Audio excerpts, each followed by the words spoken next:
Hey everybody, Gold Element Auto Works back at it.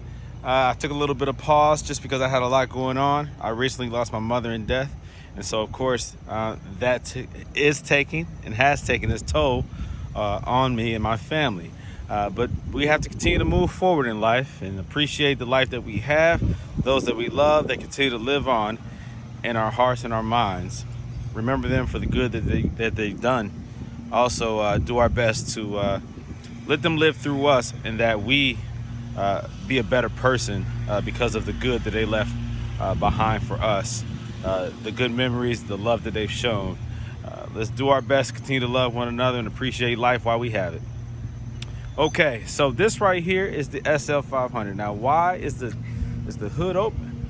You might wonder. Anytime you see a Mercedes with the hood open, that's a problem, right? Kind of scary. Well, I don't know if I mentioned it in previous videos, but I was having two issues in particular with the SL, the 2003 SL.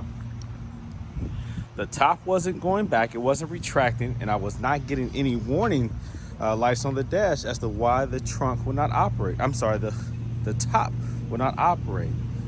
You pull the button or the lever or the switch back, and you would get the red lights, but nothing would happen. Also, my key stopped working. My remote rather. When I approached the vehicle to unlock or lock doors, it wasn't working. Typically we all go to that fuse number, I think 71. And usually that's the cause, right? That's the culprit.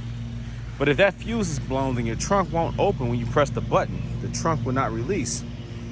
Also, a few other things would not work. Like inside, when you press the lock and unlock, those buttons, that button wouldn't do anything. Your locks would not lock or unlock. But that wasn't the case. I could lock and unlock the doors with a button on the center console on the dash. But again, my remote wouldn't do anything. So what was the cause? Anytime you look up or Google and you read the forums, it's always that fuse behind the passenger seat and the panel under the storage compartment. But that was not the case. That fuse was good. Now what worried me is because that number 20, the 20 amp fuse kept blowing, and so I went to a 25, and eventually it started blowing, and so I went up to a 30, which you should never really go too high on the fuses, because then you no longer are protecting that circuit. You're allowing too much overdrawn current to flow through that circuit, and at that point you don't know what you might damage. So instead, I decided to keep researching and trying to narrow down my issue. The issues I was having. But then again, that gets very complex and confusing because so many people have the same issues associated with other issues, and so it was hard to find the right information.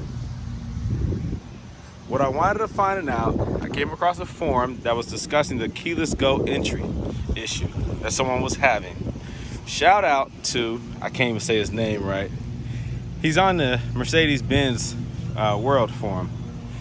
I have to look it up and give a shout out. I'll probably do it in my description, but he was so very helpful.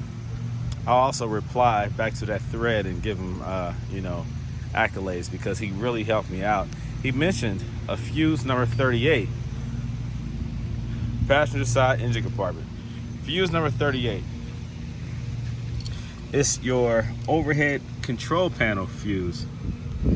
It is the 7.5 right there at the top. That 7.5 amp fuse had blown, and so that prevented the convertible top from going back, as well as the car responding to my key. Yeah, my key remote, when you press the buttons, nothing would happen. Not only would it not unlock, I wouldn't even get flashing lights from the side mirrors, the front, the rear. I wouldn't get that flashing light indicating that the remote is communicating that the alarm is activated. All because of that fuse right there. That 7.5. That's fuse number 38.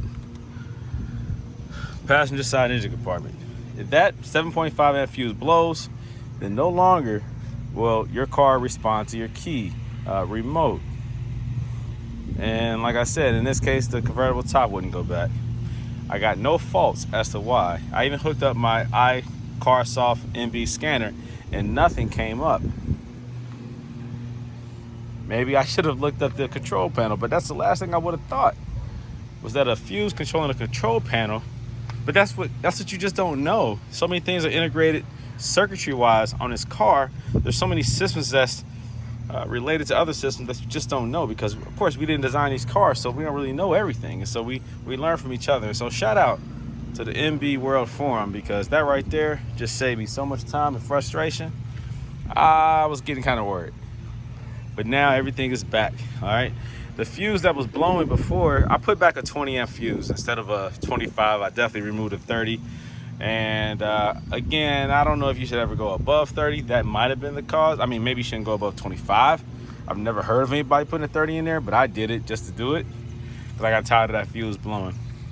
So as of right now, we'll stick to the 20. I know that pump in the back that controls everything, was the PSC pump or whatever it is. That pump, you know, as it ages, it draws more current sometimes. Or if it were to get wet, it would short out that fuse. But I think in my case, it runs a little bit too long, and just long enough to draw excessive current, which was blowing that fuse. But there's ways you can clean it out and take it apart, disassemble it. I'm not at that point yet, but I just want to give you guys that little tip right there, man. Another tip for the SL that you should be aware of. That fuse right there, again, that 7.5, that's fuse number 38.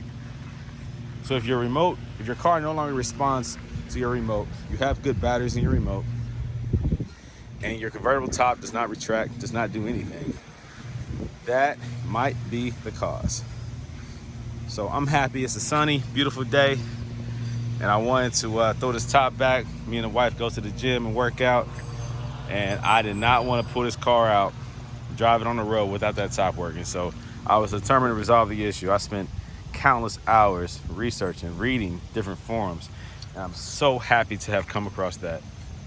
You just never know. You just never know what you might read. I mean, this was just a brief little, sentence in a paragraph that mentioned that fuse. Shout out to him, man. Definitely shout out to him. Like I said, I'll mention him in the description because I saved that forum in my phone. I screenshot his comments, and so I have his name stored in my phone forever. But I'm gonna go ahead and just go back and add his name to the description. So I appreciate you, bro. You don't know me, but I appreciate what you said. So always do your due diligence, do your researching, do your investigating. Get a little hands-on with your car. You'll save a lot of money. Resolving your own issues. There's a lot of people out here smarter than us who have had different experiences with these cars who we can learn from. So appreciate everything you do, guys. Continue to like, share, subscribe, support my channel. I'll continue to share information and little tidbits and information so we all can help each other and continue to enjoy our cars together. Continue to go to my website, check me out. If there's anything that you want me to add to my website, let me know. Until then, I'll talk to you later. Go Element Auto Works. I'm out.